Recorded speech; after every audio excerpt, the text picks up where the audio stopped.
Hello welcome to another episode of ജോലി തണ്ടൽ. Disclaimer ആയിട്ട് MBBS കഴിഞ്ഞാൽ ലൈഫ് സെറ്റ് ആണെന്ന് പറയുന്ന പോലെ വീഡിയോ ഫുള്ള് കാണാണ്ടിരിക്കുന്നതാണല്ലേ. അങ്ങനെ എല്ലാരെ പോലും ഗവൺമെന്റ് ജോലി സ്വപ്നം കണ്ട് ഇപ്രാവശ്യം നമ്മൾ എത്തിയത് സെയിലാണ് കേട്ടോ. സിറ്റിയിലും ടൗണിലൊക്കെ കുറെ ഇന്റർവ്യൂ കൊടുത്തു മടുത്തോണ്ട് രാത്രിക്ക് രായമാനം തന്നെ നമ്മള് ബസ്സും പിടിച്ചെത്തിയത് ഒഡീസയിലാണ് കേട്ടോ.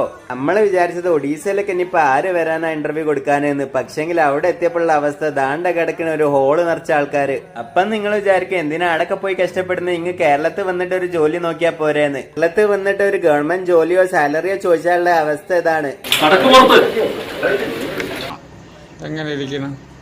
കേരളത്തിൽ കപ്പലും കപ്പിത്താനും ഉണ്ട് എന്ന് മാത്രമേ ഉള്ളൂ. ജോലിയും സാലറിയും പ്രതീക്ഷിച്ചിട്ട് നിങ്ങൾ കേരളത്തിൽ എന്തായാലും നോക്കണ്ട. അങ്ങനെ അവിടുത്തെ ഓരോ പ്രൊസീജിയർ ആയിട്ട് ഇങ്ങനെ തുടങ്ങി. ആദ്യം ഡോക്യുമെന്റ് വെരിഫിക്കേഷൻ ആയിരുന്നു. അത് കഴിഞ്ഞിട്ട് നമ്മൾ നേരെ ഇന്റർവ്യൂവിന് വേറൊരു സ്ഥലത്തേക്ക് കൊണ്ടുപോയി. ഇന്റർവ്യൂവിന് മുമ്പായിട്ട് ചാർജ് ആവാൻ ഓല വക ഒരു മാസമൊക്കെ ഉണ്ടായിരുന്നു. അത് കഴിഞ്ഞ് നേരെ ഇന്റർവ്യൂ ഹാളിലേക്ക്. ഇന്റർവ്യൂവിന് തലങ്ങും വിലങ്ങും ക്വസ്റ്റ്യൻ തന്നെയായിരുന്നു. ഇന്റർവ്യൂവിന് ജോലി തരുമെന്ന് അറിയില്ലെങ്കിലും ഓല വക ചായ ഒക്കെ ഉണ്ടായിരുന്നു. इंटरव्यू कैसे था? दो शब्द ठीक ठाक था भाई, तो बोल देना कैसे था इंटरव्यू? कैसे था इंटरव्यू? बहुत अच्छा है.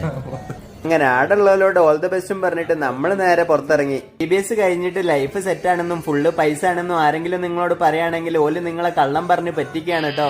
4 കൊല്ലം റിപ്പീറ്റ് ചെയ്യുന്നവരും ലക്ഷ്യങ്ങൾ മുടക്കിയിട്ട് അബ്രോഡും പ്രൈവറ്റിലും പഠിക്കുന്നവരും ഒന്നുകൂടി ഒന്ന് ആലോചിച്ചോളിട്ടോ.